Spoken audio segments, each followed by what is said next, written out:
सब बहुत दुर्भाग्यपूर्ण है। ये यात्राएं तो पहले भी निकलती थी, लेकिन ये जो अब शुरू हो गया सिलसिला कि कोई भी यात्रा निकलेगी तो मारकाट होगा, पत्थरबाजी होगी, तो ये सही नहीं है। इसे रोका जाना चाहिए और जो भी दोषी हो उसके खिलाफ सख्त से सख्त कार्रवाई होनी चाहिए। दिल्ली में कोई पहली बार तो यात्रा नहीं निकल रही, ये क्यों हो रहा है ये सब? और सरकार कहाँ है, इंटेलिजेंस कहाँ है, पुलिस कहाँ है? ये हमेशा जब यात्रा निकलती है तो पुलिस की मर्जी से निकलती है, वो परमिशन देते हैं। तो आपने क्या कार्रवाई करी उसके ऊपर कि इस तरह की घटनाएं ना हों? आपकी इंटेलिजेंस बिल्कुल फेल है इस मामले में। और ये क्यों हो रहा है? मुझे लगता है कि सरकार को बहुत ध्यान देना चाहिए उसके ऊपर। लॉ एंड ऑर्डर का सवाल है। दिल्ली में इस तरह बदमज़गी होगी तो उसका राजधानी है ये, इसका जो मैसेज जाएगा वो अच्छा नहीं है। जी, अरविंद के पूरा इसका एक तरह से हम कहें कि इसकी जिम्मेदारी केंद्र के ऊपर डाली कि केंद्र सरकार के अधीन है दिल्ली की पुलिस, तो केंद्र को शांति व्यवस्था बहाल रखने के लिए कदम उठाना चाहिए। मुख्यमंत्री क्या है? मुख्यमंत्री को भी तो उन सब चीज़ों में हिस्सा लेना चाहिए ना, कि किसी तरह हमारी दिल्ली शांत रहे।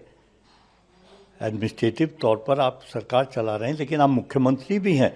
मुख्यमंत्री हैं तो आपको ये देखना चाहिए कि दिल्ली में सद्भाव बना रहे, सब एक साथ मिलकर रहें। आप किसी एक जगह पार्टी नहीं बन सकते और सिर्फ बयानबाजी करने से तो काम नहीं होता ना। आपको सेंटर के साथ बैठें, बातचीत करें कि लॉ एंड ऑर्डर दिल्ली का कैसे ख़राब हो रहा है, क्यों हो रहा है, इस सब हाथ से नहीं होने चाहिए सर। इससे हमारी दिल्ली ख़राब होती है।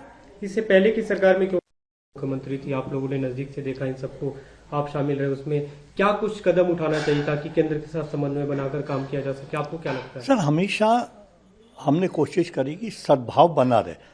हमने कभी कोई बयानबाजी ऐसी नहीं की, हमने कोई रास्ता ऐसा नहीं चुना जिससे दुर्भावना पैदा होती हो। ये गवर्नमेंट, सेंट्रल गवर्नमेंट को देखना चाहिए। हम हमेशा इन बातों का ध्यान रखते थे। हमारी सरकार थी और आपने देखा कहीं कोई ऐसा हादसा नहीं हुआ। बहुत शांति से, पहले भी खूब यात्राएं निकलती थी, रामलीला होती थी और अलग अलग धर्म के लोग मानने वाले अपना वो काम करते थे।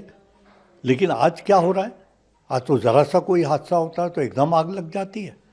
तो कहीं ना कहीं तो कोई कमी है जिसकी सफाई देनी पड़ेगी सरकार को। केंद्रीय मंत्री अरविंद केजरीवाल अपनी जिम्मेदारियों से भाग रहे हैं। कोई मुख्यमंत्री है दिल्ली की, लेकिन पूरा ठीक रहा, एक तरह से सेंटर पे फोड़ते हैं और दूसरे राज्यों में जाकर वहाँ के अधिकारियों के साथ बातचीत कर रहे हैं, चर्चा कर रहे हैं, जैसे पंजाब का उन्होंने जिक्र किया। तो आपको क्या लगता है कि अरविंद केजरीवाल के पार्ट पे जो काम करना चाहिए, शायद उन्होंने ध्यान नहीं दिया।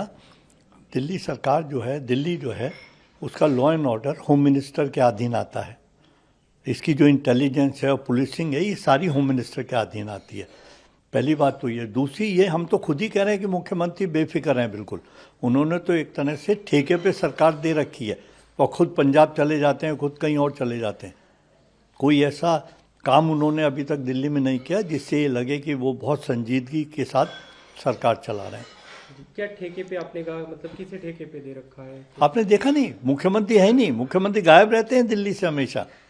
मनीष सिसोदिया चलाते हैं और मंत्री चला रहे हैं। ऐसे थोड़ी होता है। एक मुख्यमंत्री दिल्ली का चुना गया, उसे दिल्ली में पूरा ध्यान देना चाहिए। ये हादसे हो रहे हैं, शर्मिंदगी की बात नहीं है।